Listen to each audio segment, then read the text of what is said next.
Hey, Sue. Hey, Helen. Hey, How are you Maria. all doing? Sue, hey, Hey, good stuff. You close- So the recording is in progress. How do we pause it?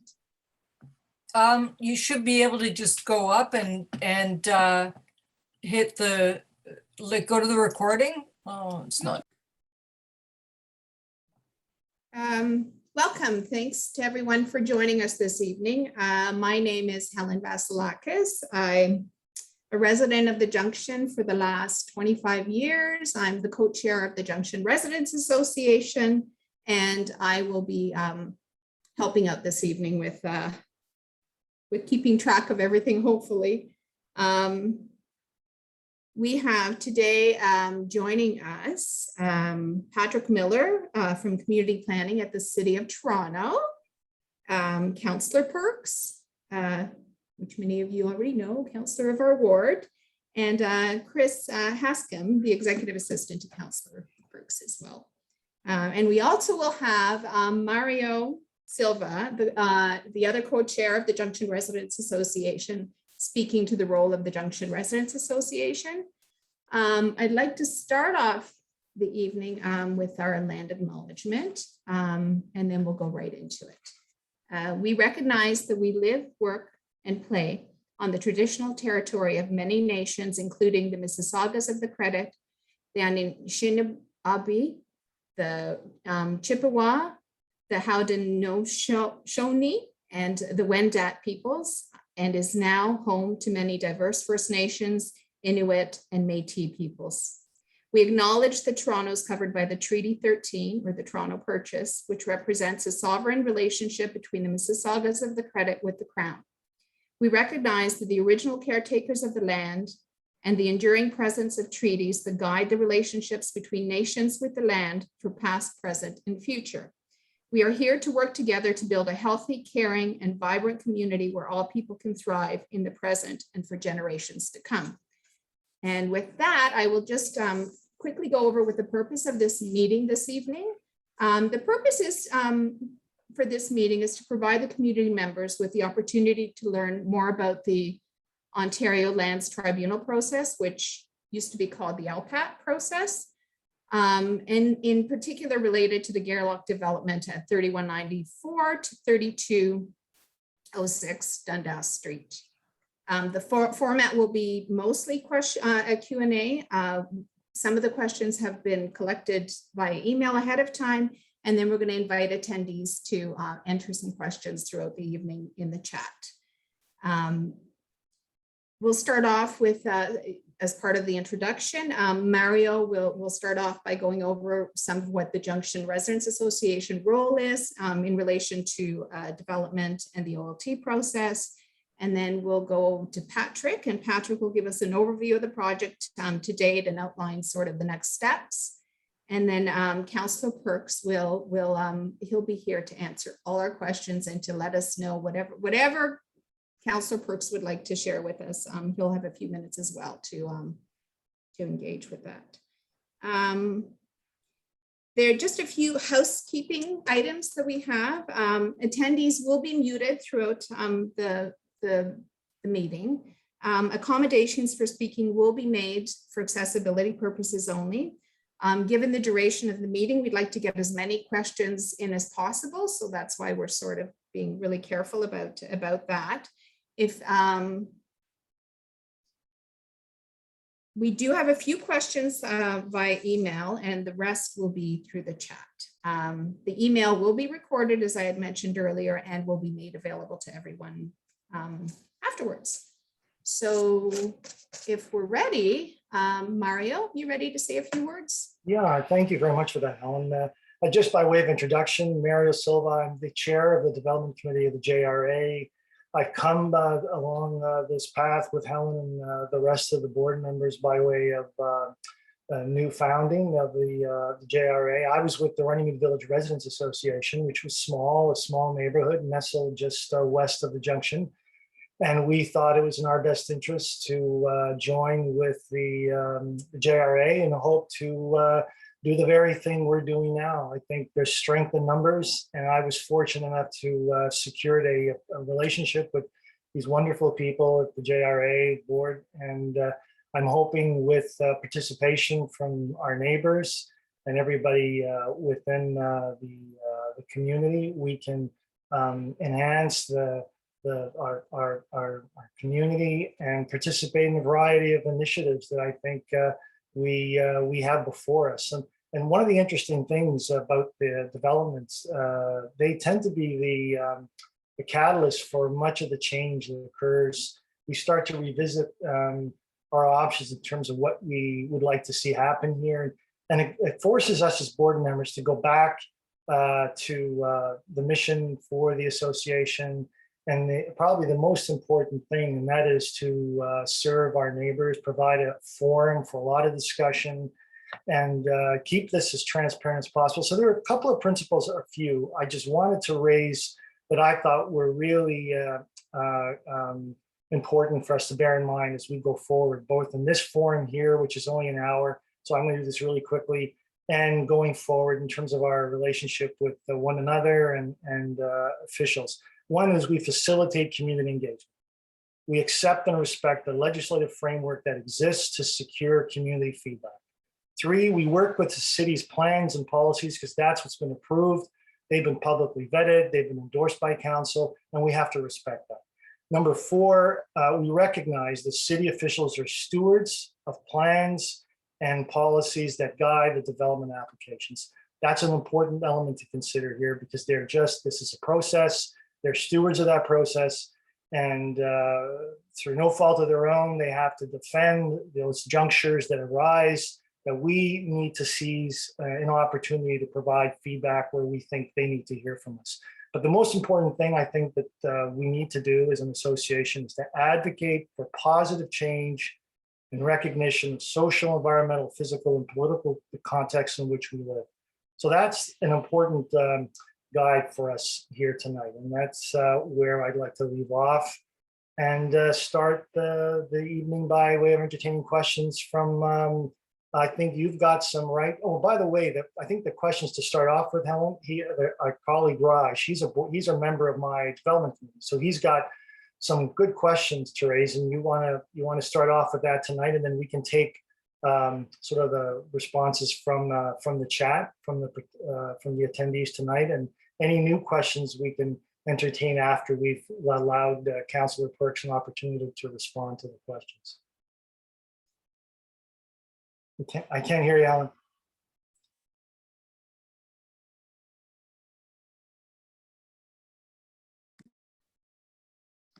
Still can't hear you. Sorry about that. There you go. Okay, Perfect. Patrick, if you're ready to say a few words about this project in particular. Oh, of course, I forgot about that. Okay. Sorry about that. Yeah, sure, Helen. I'd be happy to say a few things. I'm sure you're all fairly familiar with the application and have probably had the opportunity to review all of the plans that the applicant has provided. If you haven't, I would definitely encourage you all to do so. You can find all of the materials that have been submitted for the zoning bylaw amendment application, as well as the site plan control application on the city's website. It's at the Application Information Center. That's a really great resource that the city has where all of the materials associated with planning applications are stored. So I would definitely encourage you to check that all out. But I will give just a really quick overview. So it was in March of 2020 that the zoning bylaw amendment application was submitted for this site to permit the construction of the new building, 8 stories with an overall height of 30 meters, including a mechanical penthouse and an elevator overrun. They're proposing 89 new units and 110 square meters of non-residential, likely retail space on the ground floor. The total gross floor area is just under 7,200 square meters and has a floor space index or density of 4.43 times the area of the lot. The applicant is also proposing to include 43 resident parking spaces and 5 visitor parking spaces, so 48 total parking spaces, and then 93 bicycle parking spaces as well. And they're also proposing to include a type G loading space located off the rear laneway of the site, and this is where they'll do sort of staging, loading for garbage, and where the city truck will sort of maneuver and load up. So we deemed the zoning bylaw amendment application complete as of the submission on March 9th of 2020, and then the applicant decided to file an appeal to the Ontario Lands Tribunal on May 6th of 2020, based on a mechanism in the Planning Act that indicates that the city has failed to make a decision within the prescribed timeline. For a zoning bylaw amendment application, that's 90 days. On April 7th of this year, they submitted an application for site plan control. This is an application that's much more technical in nature than the rezoning process. This is where the actual plans that will be used all the way through to construction get approved by city staff. And this application was deemed complete on May the 4th of this year, and then was subsequently appealed to the Ontario Lands Tribunal on June 10th. Again, due to the city's failure to make a decision within the prescribed timelines of the Planning Act. So that's a quick description of the application. And again, I would encourage you all to make use of the city's application information center and take a look at all the plans and reports and materials that have been submitted to really get yourself fully versed in the application as a whole. Okay, thank you, Patrick. And Councillor Perks, would you like a few words before we get right into the Q&A? I'm probably going to have lots to say when people are asking questions. So in the interest of time, why don't we go straight to that? Sounds good. Sounds good. Okay, so we will start off with the questions that were sent by email. The first question is, we note that the provincial growth targets direct municipalities to plan for many new residents, and Dundas Street has been identified for intensification.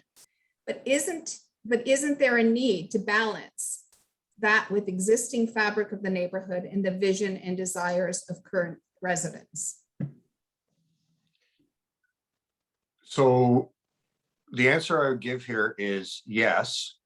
And the way that we do that is, first of all, in how we develop our official plan.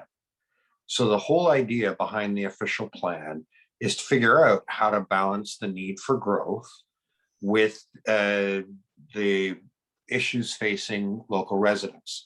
And that's why, instead of just saying you can build anything anywhere, our official plan is designed to say, no, we only want the growth to go in certain places in certain ways. So our official plan identifies, in terms of residential areas, 3 broad categories. We have what we call the growth areas. Think of that as the downtown, Eglinton and Yonge, Scarborough Town Center, those kinds of areas where you are seeing pretty much open season, very, very tall buildings, lots and lots of applications. The official plan also, though, said, we don't want all the growth just in one place. We want to put it onto our main streets because they're well supported by public transit, by local shops and things like that. So it set out something called avenues and said, roughly speaking, we want middle-sized buildings here, what we call mid-rise, 6, 8, 10, 12, depending on the width of the street and other factors. Then finally, we created a category called neighborhoods. And while you can do some things in neighborhoods, we generally say in these kinds of neighborhoods, nothing above 4 stories, period.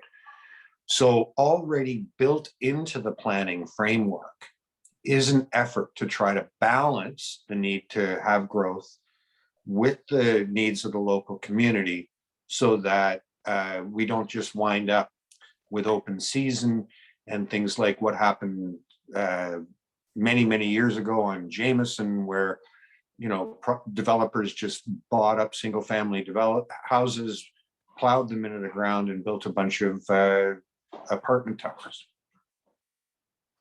We've got a question from Matthew. Should we let Matthew respond, or you want to take the next question, Alan? So I thought we could go through the email. Is it related to this? We're gonna gonna suggest on finish that- up the email Yeah. questions first. Why don't you do that? We'll finish up the email question. Yeah. I think Roger's questions are all interrelated, so it makes sense to finish. Yes. Yeah. Okay. So the second question from the email was, what exactly are the intensification targets for Dundas Street West? How do we assess what meets the target and what exceeds them? So the way housing and planning work in Canada, Ontario, and Toronto is we don't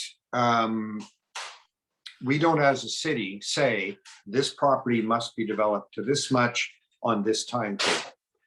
What happens is we have a general growth target, about 50,000 people a year for 20 years. And we create a map saying this is where private landowners are allowed to increase the density on their property. We don't have a system of government where the government builds all the buildings and decides exactly which block and which street will be developed when.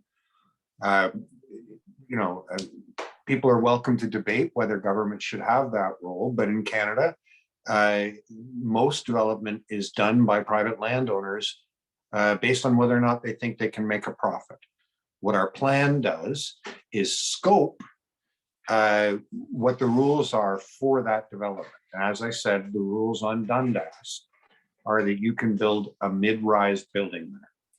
And the planning department, after years of public consultation, and we revisit portions of the official plan every few years, have come up with this design of saying property owners along Dundas can apply for mid-rise buildings. Okay, so the next question from the email. You've said, okay, so I guess this is directed to you, Councillor Perks. Sure. You said that if this proposal is rejected, the developer will appeal to LPAT and win. However, I suspect you personally support this proposal because it accords with various aspects of your values, ideology, and philosophy regarding the ideal built form. Are we able to get a legal opinion from city staff on whether this or an alternate proposal, say a 3 or 4 story building, will withstand an appeal at LPAT? Okay, so there are a couple of elements to that question. Let's deal with the active element, which is at the end of the question first. The way it works is that the legal staff, their client is the government of the city of Toronto. That's their client. And we can't assign them to go and give legal opinions to other parties because those same lawyers will or may have to go and defend the city of Toronto's position at a hearing. So we literally can't get them to do that. That would be a violation of their the ethics of their profession and their responsibility to their client, which is the government of the city of Toronto. I did want to make one little comment though about the premise of the question. Yeah, I believe I have my own views about how development should work. I believe that urban sprawl and consuming farm fields is a terrible way to do development. It damages our ability to produce foodstuffs. It damages the headwaters of the major rivers in the city of Toronto, but it also puts people in car-dependent communities, which in an era of trying to reduce our reliance on fossil fuels is a terrible idea. And finally, I like the idea of cities much more than I like the idea of sprawling suburbs. I think they're better places to live. And that's why I choose to live in one and run for office. The suggestion though, that set of beliefs that I have is causing me to misrepresent what the legal situation is on this is one that I reject. I think people who've had, time working with me know that I am very blunt about my opinions. I don't hide them. I will always tell this community what their options are, whether they agree with what I want to see the outcome be or not. I will never deceive people about that. Oh, I think we were remiss in not reminding everybody that the questions are, they should be submitted. Not, so Matt, forgive me for not pointing that out. If you could be so kind as to write in your question, I'd appreciate it. I think that was the norm we forgot to mention at the outset. Just for purposes of keeping the questions moving along. I suspect some of them would be relevant more so than others. So we want the luxury of having to cherry pick those that we think are more pointed. And in some cases, there might be some overlap with those questions. So I think that's the preferred route. So yeah, in the absence of anything on here, so in the absence of anything here before this shows up, and Alan, if you'd be so kind as to pick up on this, I have a question for Gord. So Councillor Perks, we have clearly a disconnect between the neighbors' expectations about how our area is supposed to evolve. And there's some expectations around things like protecting the heritage. And that's an important benchmark that we'd like to understand how to identify so we can satisfy ourselves that those things haven't in fact been overlooked. And equally important, quite frankly, is despite the mid-rise guidelines and even the OP, there's still a huge void there in terms of what that means locally. Sure. And there's two pieces to that one. First of all, in terms of reviewing a development application, we have to remember that that's a legal application that people,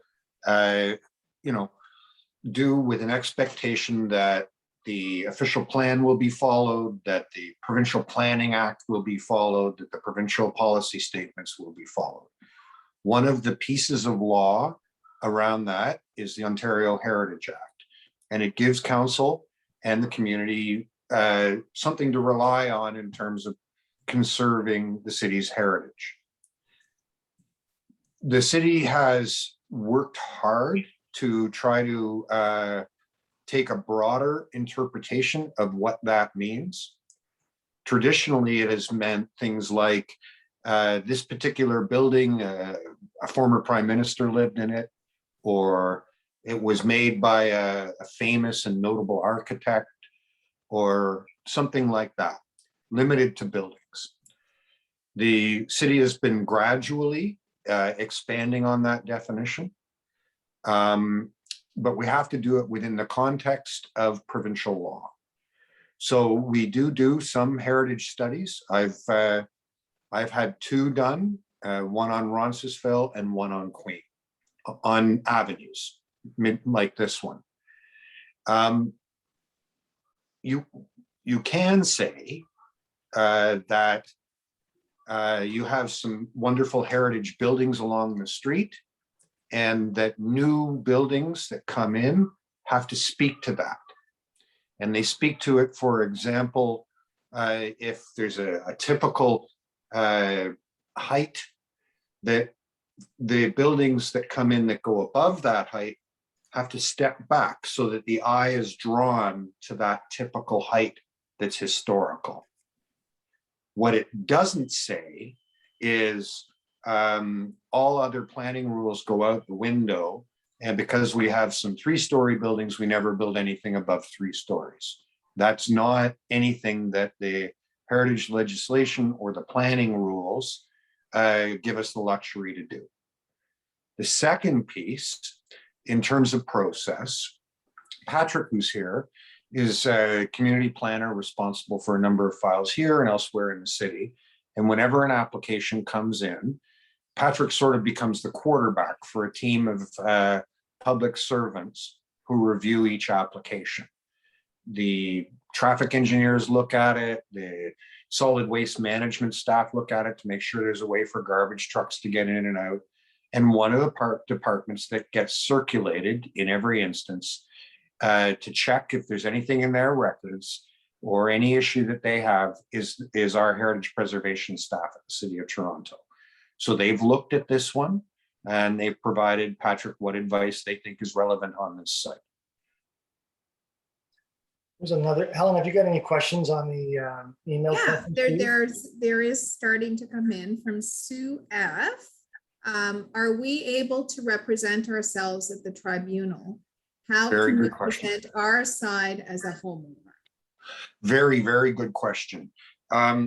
So there are two pathways for the community to be able to give an opinion independent of the City of Toronto in the event that there's a hearing. And just because they've applied, by the way, I'll come back to this, doesn't mean there will be a hearing. The first way is any person or any legal corporation or person can go forward to the hearing as a party to the hearing. That gives them full legal status. To be a party to the hearing, however, there are a couple things you need to think about. The first is you are now subject to all the privileges, but also all the responsibilities of a legal party at a quasi-judicial hearing.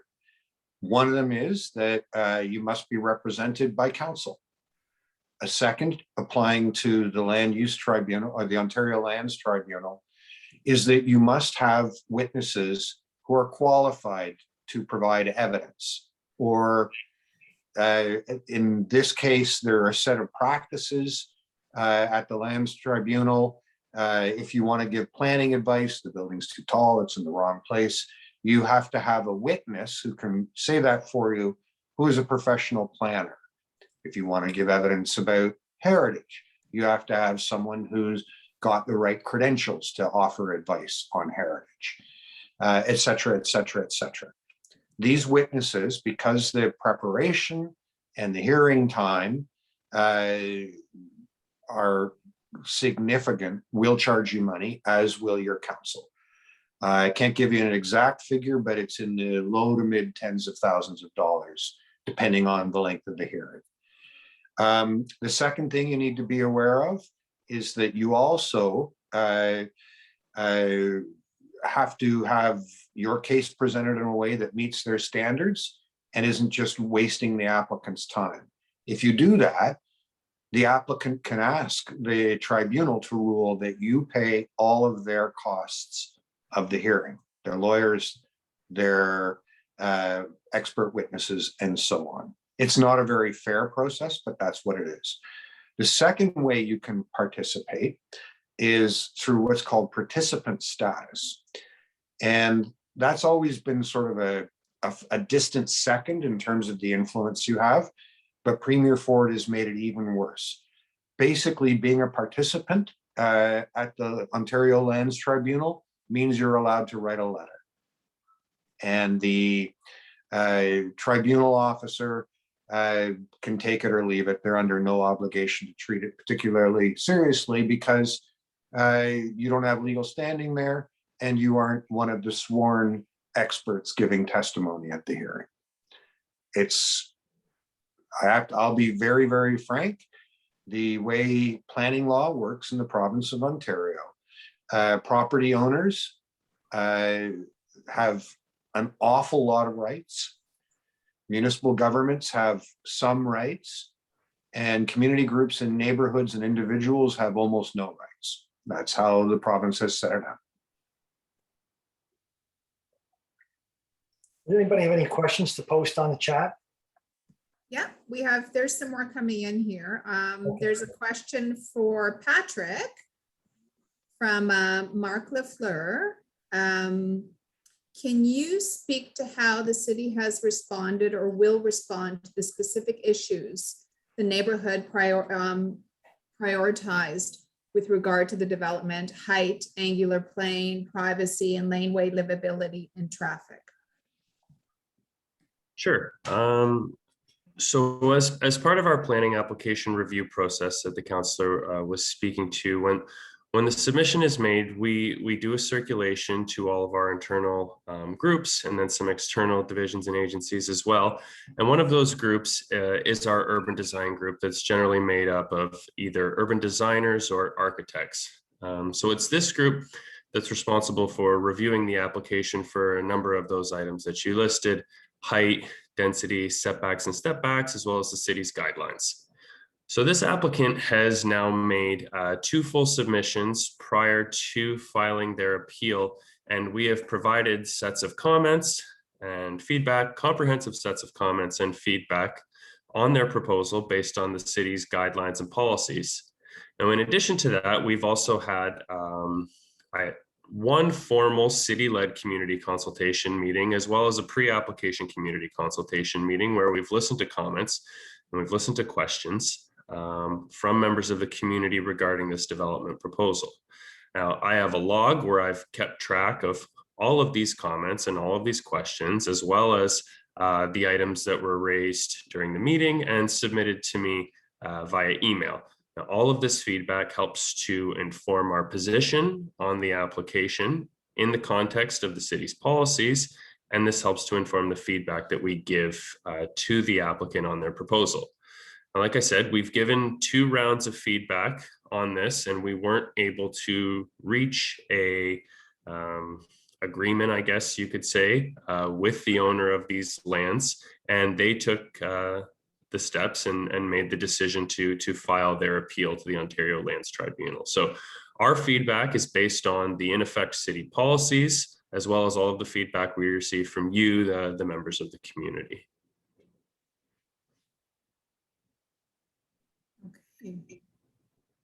Any other questions? Yeah, let's see if there's any more in the chat. There's some more coming in.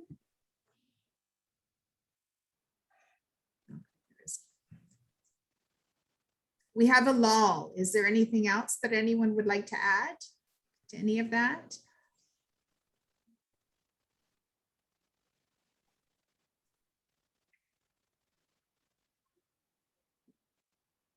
Well, I can ask the 2 gentlemen that got their hands up to please type in their questions.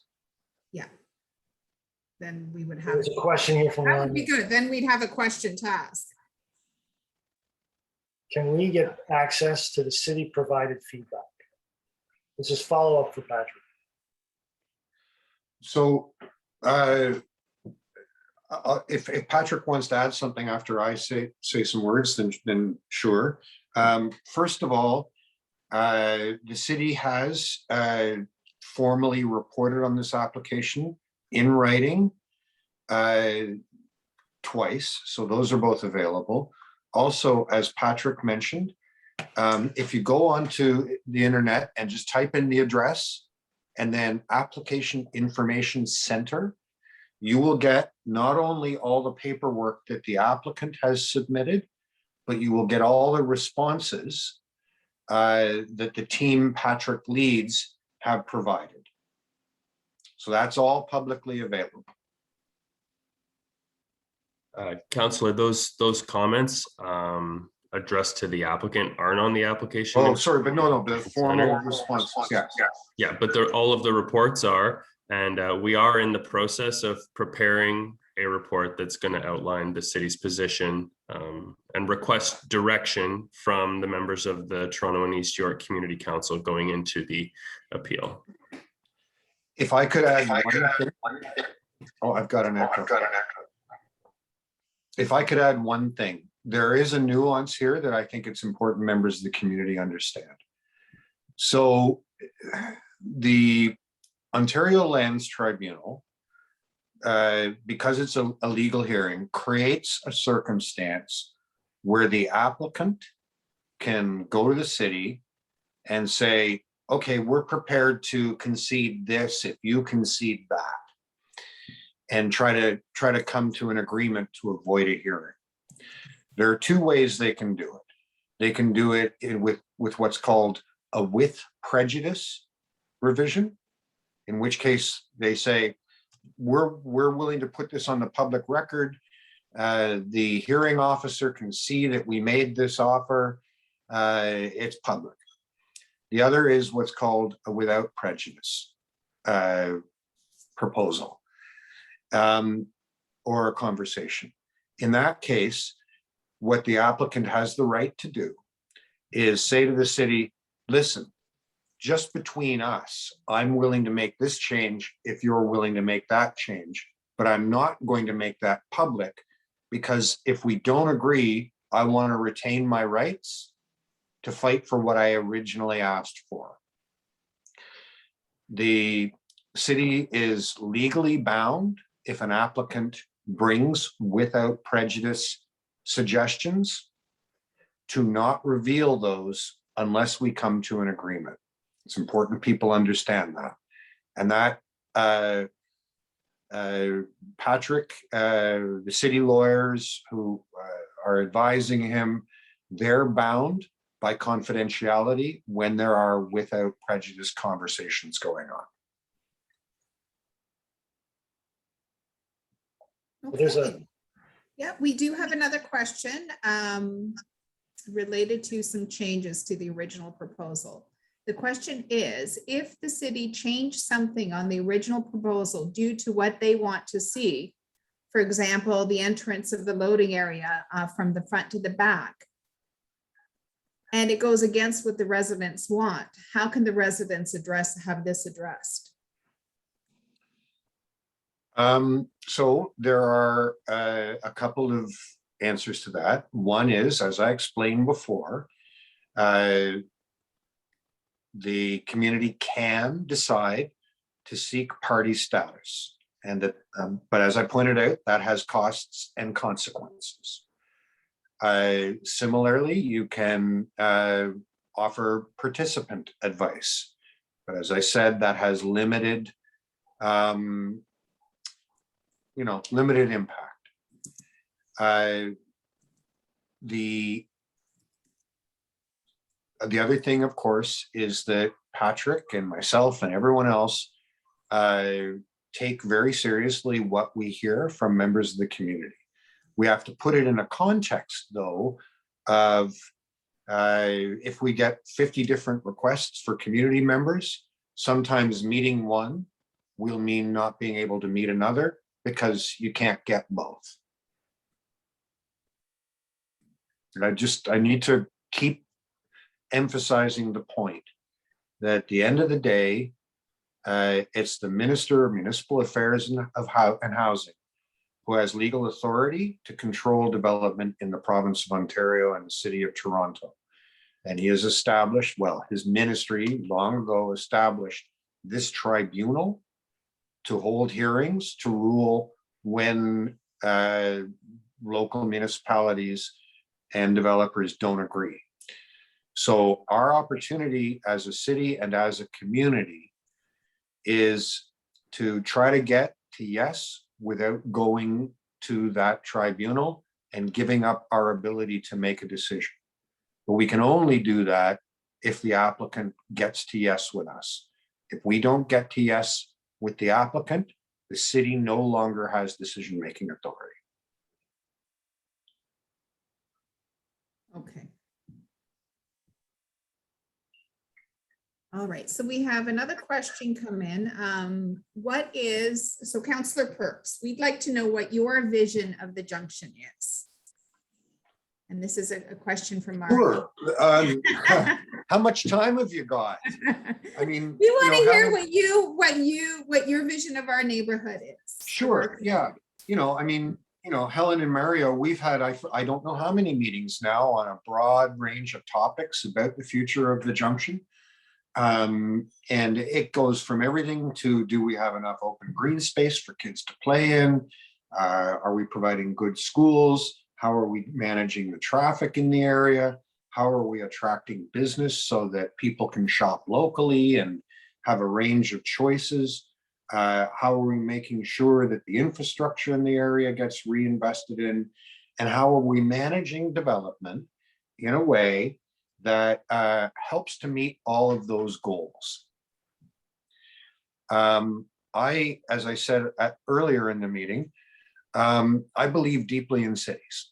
I think cities are one of the greatest expressions of human civilization. They're a way that allow millions, literally millions of us to live together in a place and share our talents, work together, create places where we can play, create places where we can enjoy culture, create streets with life on them, and meet people that we would never have met if we lived in a smaller place. Part of keeping that vibrancy in a city is making sure that you've got a range of commercial choices. That's why our official plan looks at making sure that there are stores on the first story of this. Part of that means making available a range of housing types. I was in a meeting with a community group just a couple of days ago about a different property in the Junction that's being considered for development. And it was one of the people participating had been a homeowner in the Junction, but isn't anymore, and now lives in a condominium unit. And what we got to is, because the city allows the construction of condominium units, people who want to downsize because they're empty nesters or they don't want to manage a big house have somewhere to live in the Junction neighborhood. So providing a range of different housing types, not just single family dwellings, is part of what makes the Junction and all the neighborhoods in the city of Toronto function well. And that's part of why the city permits these multi-unit buildings on our main streets. Councillor Perks, we have a question from one of the neighbors, I think impacted directly by the proposal.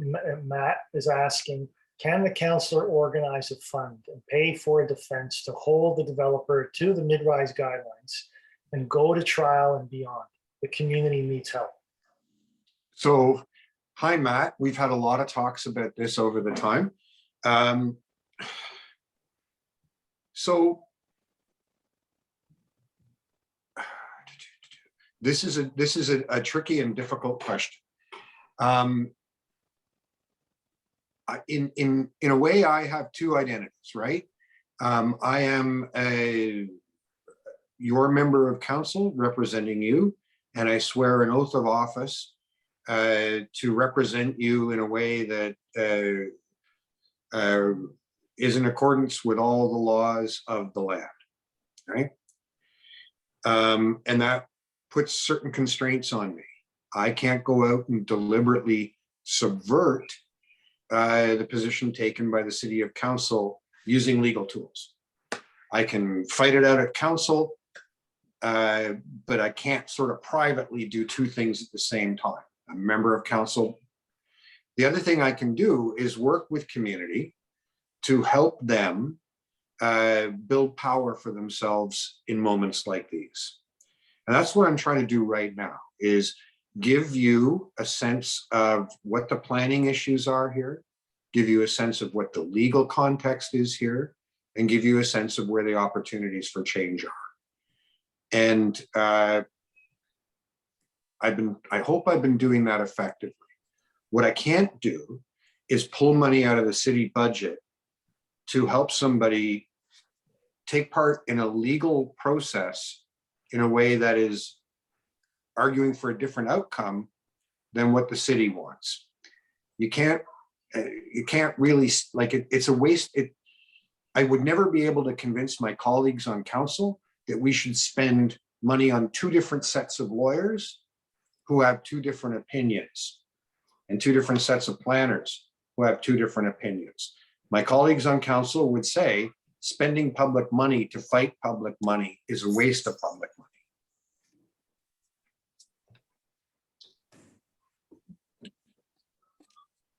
Okay. Let me just have a look here. Sorry. And Sue had a I had question. to plug my computer in. There are a few more questions. I noticed one from Sarah. Wondering, from Sarah Doucette, wondering when this will go to before council. Patrick, do you have a proposed report date at this point? For the request for directions report, we're targeting either October or November. So the planning report will be October or November. Okay. Yeah. We have a question from Sue. How long does it take the tribunal to make a decision? And how long is the hearing? There's a Patrick, I believe you're causing an echo. Oh, Thank you. Try again, Mario? The question is for Patrick. How long does it take the tribunal to make a decision? And how long is the hearing process for? thanks, Mario. So that's, I guess, dependent on the number of issues that get identified with an application. We have a whole breadth of applications that we review in city planning. For this appeal specifically, the primary focus seems to be around built form and design. Again, I don't want to ballpark something and be wrong, but I would say between a week and 10 days. That's my best estimate. What I will say is the tribunal is extremely booked. And if I had to wager a guess for a hearing date, we may not be looking until summer of next year. I know that we have our first case management conference scheduled for October next month. But the purpose of this case management conference will solely be to set a procedural order for the hearing itself, to identify any parties or participants in the matter, and then to provide an issues list, which is like a very, very short and sweet list of issues that the hearing will be about. But then just based on my recent experience on some other files where I'm dealing with appeals to the Lands Tribunal, I really do think we'd be looking sometime maybe summer next year. So there's a follow-up question here. And it relates to at least a public preview. You may have to take your, There's an echo? yeah, the echo's all gone. Okay. So there's a follow-up question, and it relates to pre-hearing conferences or case management conferences, I guess is what they're called now. But Patrick, can you shed some light on how close the city has been in negotiations, and if they will impact the case management conference timeline? Like Chris, So in terms of the negotiations and discussions that we've been having with Gairloch, these have been held without prejudice. So again, I'm sort of legally bound to not disclose any of that information. And there's not a whole lot more that I can say there. Okay. There's also a follow-up from Mark to Gord, a question about, I guess, when you have two sides that are not aligned, I guess, to community members or what have you, what would you see? What would he see as an appropriate resolution to this application? In other words, what would a good compromise look like for this type of issue? So one of the things about these conversations that take place between applicants and the planning department is that city councillors are not there at the table. I don't participate in any of these discussions. From time to time, Patrick can give me sort of a confidential briefing just to give me a sense, is this likely to be resolved soon? Are you close? These two issues are being traded off against each other, but at a very high level. I can tell you from having worked with Patrick and the planning team for the sort of downtown west where we are, that they always are very mindful of the advice they've heard from the community. Always very mindful of it. We're quite lucky with the planning staff we have in this community council area in this section of it. Where there are contradictory bits of advice, one of the things that I've noticed is that Patrick and the other community planners in this area are very skilled at is trying to get to the core of what people are asking for, right?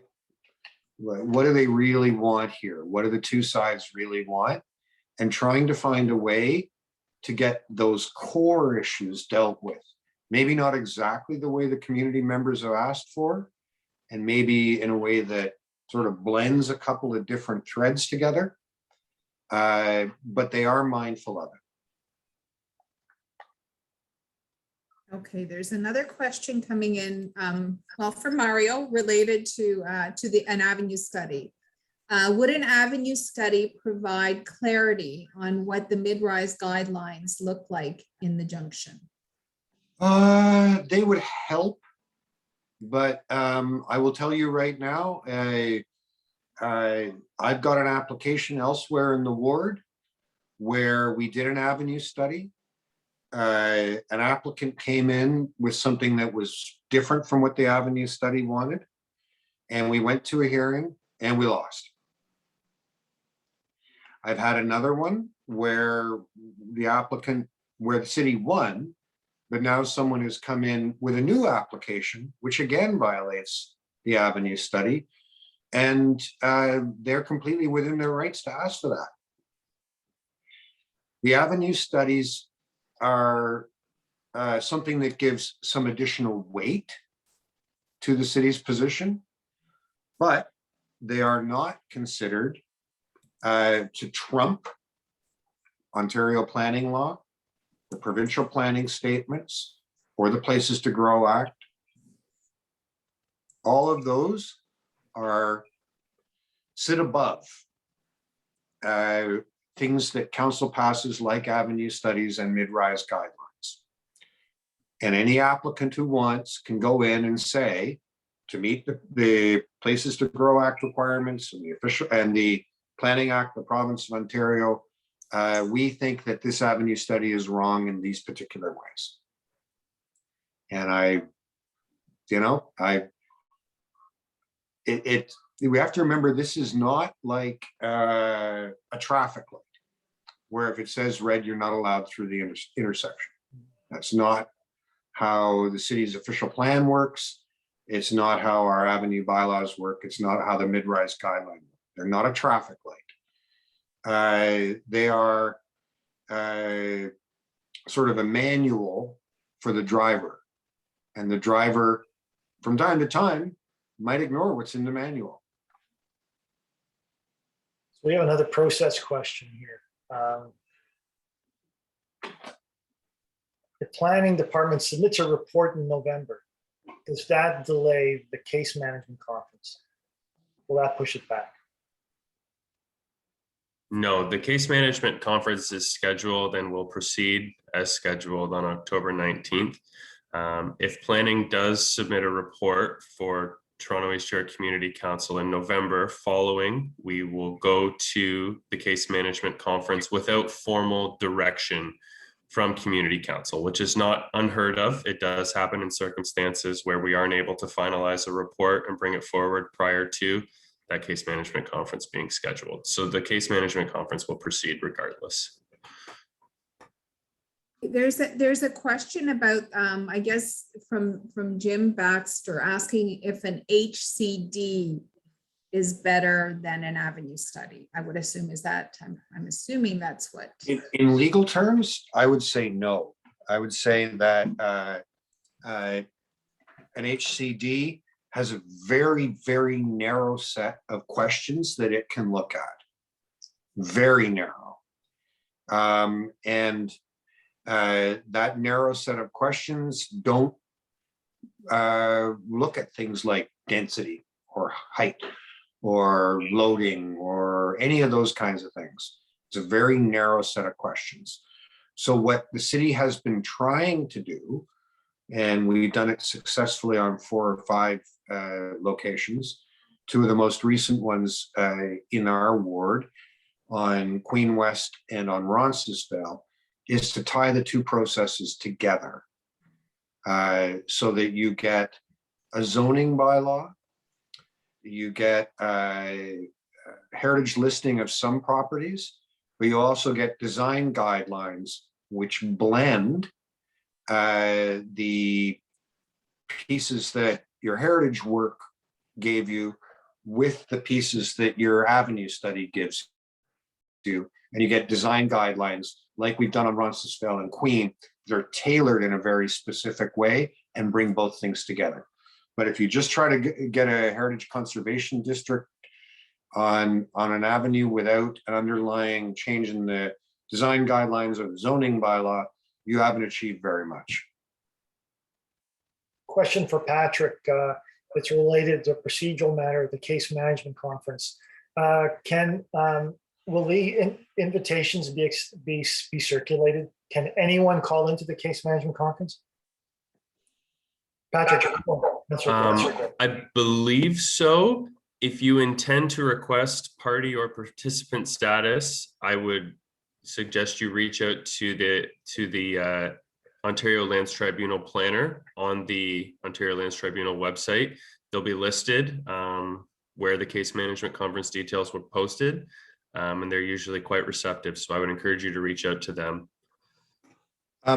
If I could just add to that, my office would be happy to put together a little written note about who, you know, what that person's name is, what their telephone number is, spelling out how to ask for party status and how to ask for participant status. And we'll forward it to you, Mario, so that you can send it to everyone who registered for this evening's meeting. Can I ask you to do me that favor? Sure. Okay, thank you. And we can get that out fairly quickly. It's something we've done many times. And I see Chris nodding. Chris is the one who's actually going to do all the work. Great. We have about 5 more minutes left. I think we'll go through the chat and then allow a couple minutes at the end for wrap up, just to make sure that we've. There's a good comment. There's a question here I'd like to ask this, Helen. It's a good one. Why doesn't the developer just work with the community directly, follow the guidelines instead of going to trial? The guidelines are a consensus of years of public and private study, and why do they feel the need to just trample the community, over the community, and mix up into expensive trials? And how is this fair? That's a good question.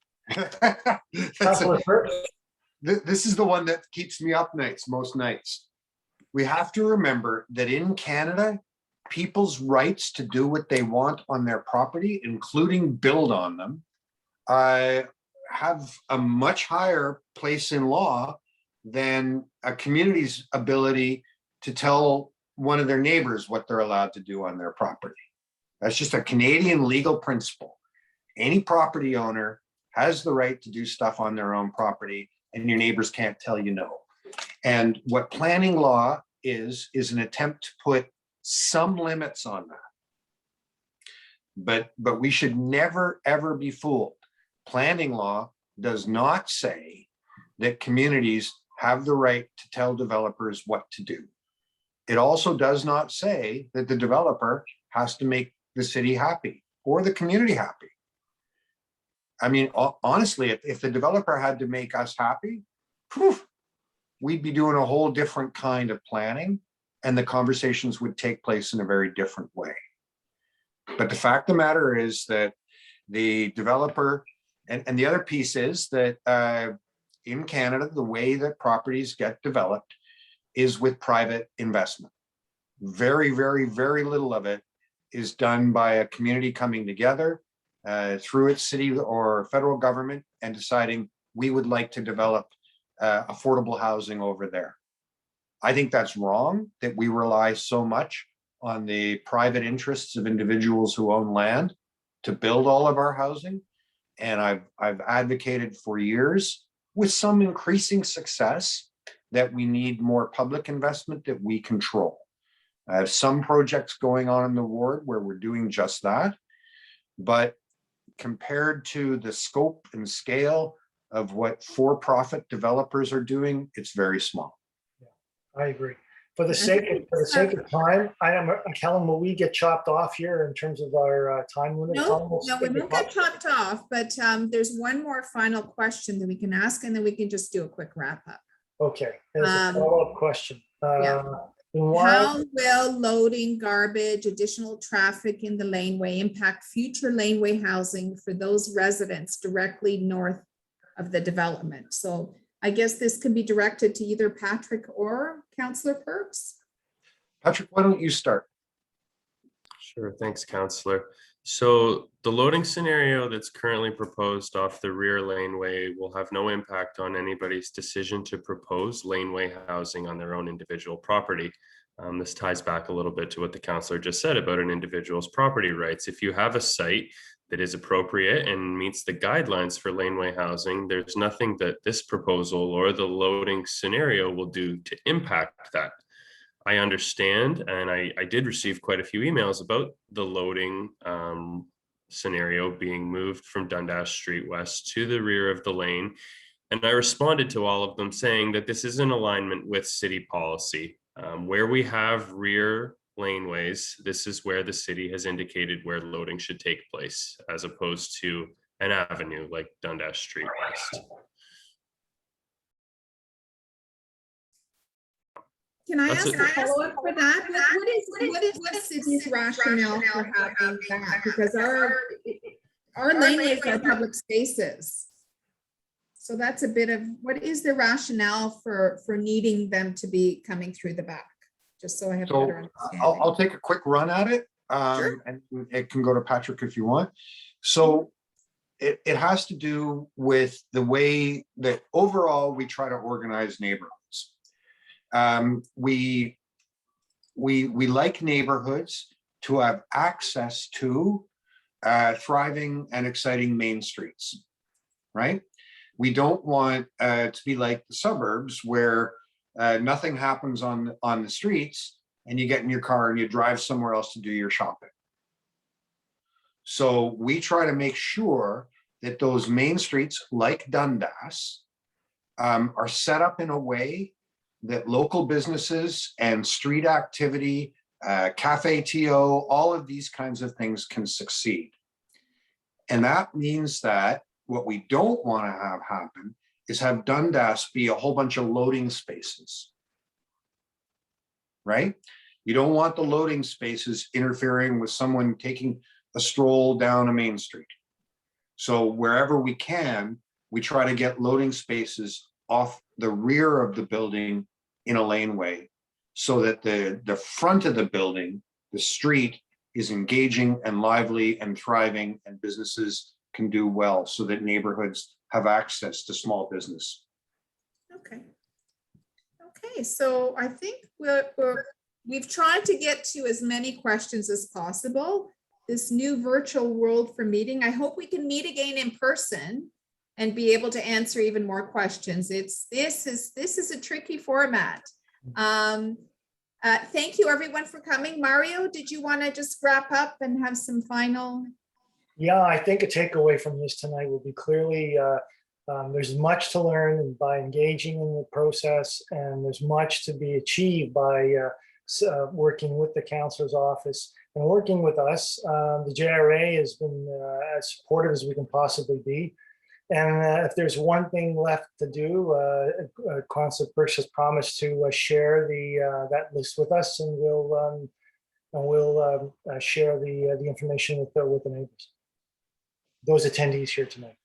Okay, yeah, and we'll have a video recording will be shared with anyone who registered here as well. So you'll have anyone who came in a little bit later will be able to access the video at their leisure later. Please come out and join our board. Yeah, we need the dissension and support. yeah, It's a good discussion. we'd like to have our membership be as large as possible so we can reflect the community as a whole. And it's also really amazing, very engaged membership as well. Yeah, that we're very excited to be working in our community. Thank you, everyone. I hope that we answered most of your questions and that you're leaving here with a little more informed about this OLT process. Thank you, Chris, Councillor Perks, Patrick, for spending part of your evening with us. We appreciate it so much, and we're looking forward to some more meetings like this. Thank you, everyone. Good night, everybody, and thank you very, very much. Good night, everyone. Thank you.